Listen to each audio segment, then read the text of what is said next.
Assalamualaikum warahmatullahi wabarakatuh. Halo teman-teman, Behaba. Semoga kalian sehat selalu ya. Oh ya, jangan lupa bersyukur untuk hari ini dan hari esok. Selamat datang di podcast Yai Langsa.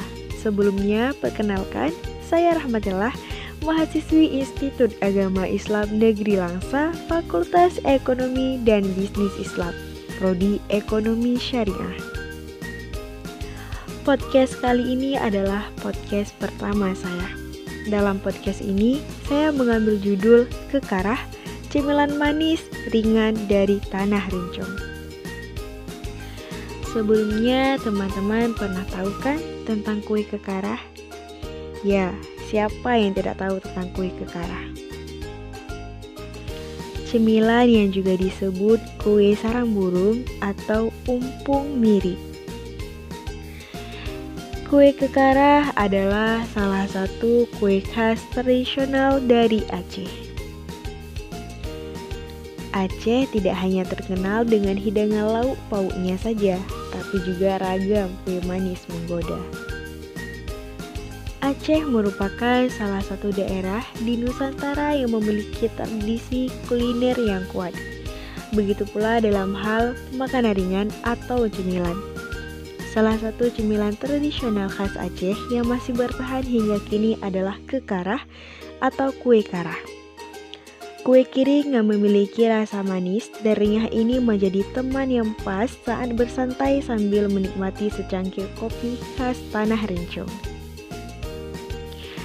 Sepintas tampilan fisik kekarah seperti jaring berwarna putih, kecoklatan yang berlapis-lapis. Bentuknya sekilas mirip dengan bongkahan bihun kering, karena memang terbuat dari bahan yang sama dengan bihun, yaitu tepung beras. Hanya saja kekarah berwarna lebih gelap, dengan aroma khas karamel, yang muncul dari gula pasir yang ditambahkan dalam adonan. Paduan dari kedua bahan tersebut membuat kue kering ini memiliki tekstur yang renyah dan bercita rasa manis. Proses pembuatan dari kue kekarah terbilang unik dan sederhana. Ada dua proses pengolahan yang harus dilakukan saat membuat kue kekarah. Sebelum membuat adonan, lebih dahulu membuat tepung beras. Ya, tepung beras ini diolah dengan cara khusus. Sebelum digiling, beras lebih dahulu direndam selama 1 malam, lalu dicuci bersih hingga airnya benar-benar jernih, lalu ditiriskan. Selanjutnya, beras ditumbuk secara manual menggunakan lesung sampai benar-benar halus. Tepung beras kemudian diayak dan dijemur hingga kering. Tepung beras halus ini kemudian baru bisa diolah jadi bahan baku untuk membuat adonan kue kekarah.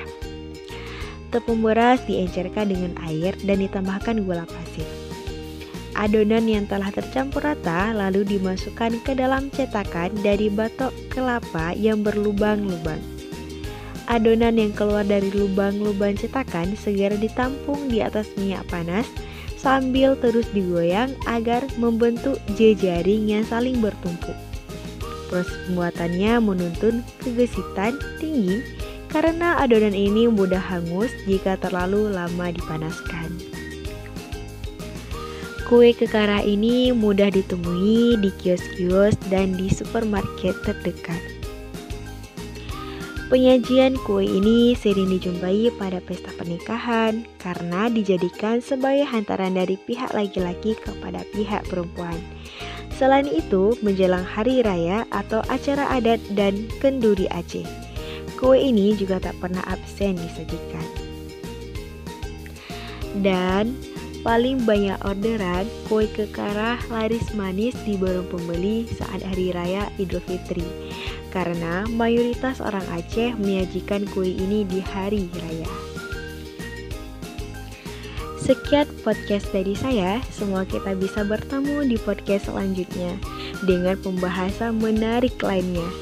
Lebih dan kurang saya mohon maaf. Wabillahi taufiq wal hidayah. Wassalamualaikum warahmatullahi wabarakatuh.